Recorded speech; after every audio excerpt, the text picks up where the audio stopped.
All right, let's jump right in. We are tackling what might be one of the most important, and definitely one of the most debated, prophetic chapters in the entire Bible, Matthew 24.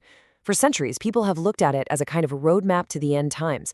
But let's be honest, it's also been a huge source of confusion. Today, we're going to try and unlock this prophetic code. Everything, and I mean everything, in this chapter kicks off with this one question. Jesus' disciples pull him aside on the Mount of Olives and hit him with this massive three-part query. This question is the puzzle we're going to piece together, and we'll be using the framework laid out by Dr. Jefferson Netto as our guide to see how it all fits. So here's our game plan. First, we're going to break down the puzzle itself. Then we'll look at the key that really unlocks the chapter structure. We'll talk about why seeing this through a Jewish lens is so critical, dig into the science Jesus gives, and then wrap up by asking, what does this all mean for us today? Okay, section 1. So, according to our source, one of the biggest mistakes people make when reading Matthew 24 is to lump the disciples' question into one single thing. But if you really look at it closely, it's actually 3 very distinct questions all rolled into one sentence. And this table just lays it out perfectly. You see, you have to untangle these 3 threads. First, the disciples ask about these things, which was about Jesus' prediction that the magnificent temple in Jerusalem would be destroyed. And, well, that happened in AD 70.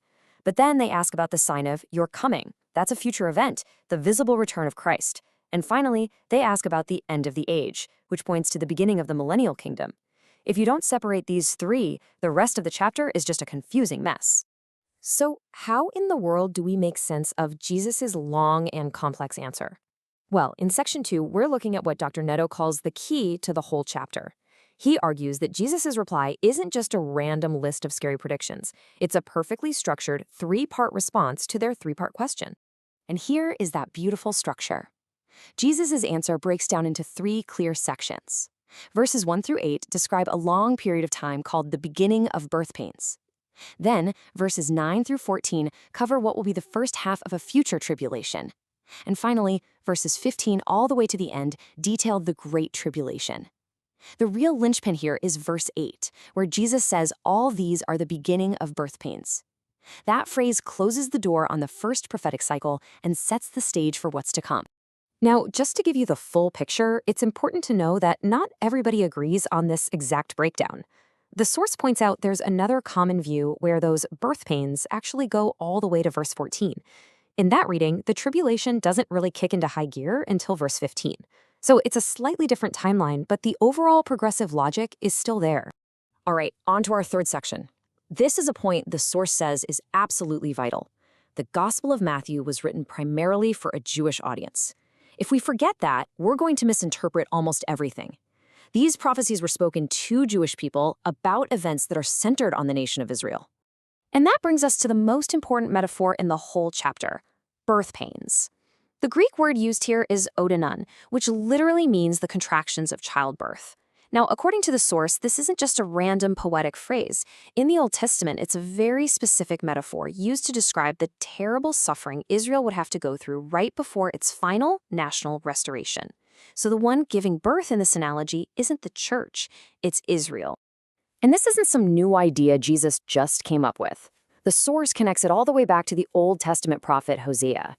He used the exact same imagery, childbirth pains, when he was prophesying about Israel's future. It just shows you how consistent these themes are all through the Bible. Okay, section 4. So, if the actual birth is for Israel, what about that first part of Jesus' answer, the beginning of birth pains? The source argues that verses 4 through 8 are describing the general character of the entire era we are living in right now, the church age, which comes before that final tribulation. So let's look at the sign. The very first thing Jesus warns about, the first symptom of these beginning pains, is massive religious deception. He says many people will show up claiming to be the Messiah. And I mean, think about it. The source points out that from the 1st century all the way up to modern-day cult leaders, history is just littered with false Christs who have led countless people astray. That's sign number 1.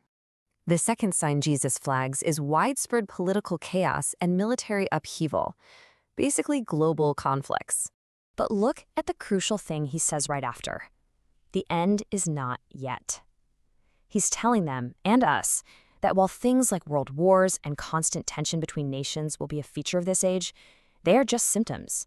They are part of the beginning of the pains, not the final event itself.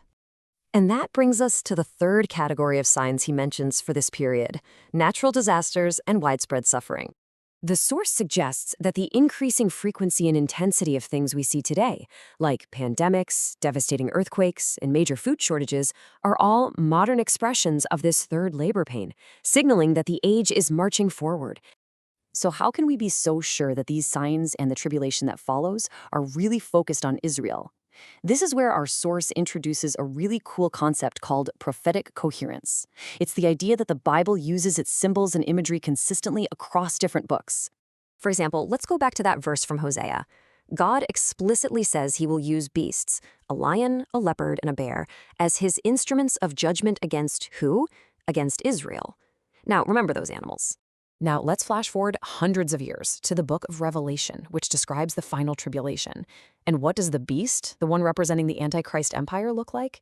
It's like a leopard, with feet like a bear's and a mouth like a lion's. The exact same animals? The source argues this is no accident.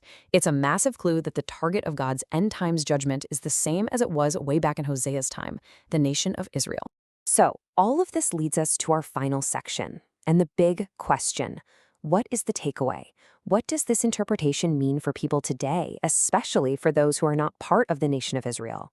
Well, the key distinction is understanding the difference between the role of the church and the role of Israel. Okay, so let's just summarize the conclusion here. The signs Jesus talked about in verses 4 through 8, the deception, the wars, the disasters, those describe the entire church age that we're living in now. The church then experiences the effects of these pains, but it's not the one giving birth. That final, intense labor, the Great Tribulation, is specifically for Israel's restoration. And so, according to this view, the church will actually be removed or raptured before that final, terrible period even begins. And that brings us to our final thought for today. The source doesn't frame this prophecy as a reason to be scared, but as a call to be watchful and a warning for anyone who is unaware. Which really leaves us with a big question to reflect on. In light of this whole framework, what does it truly mean to be watchful in the world we live in today?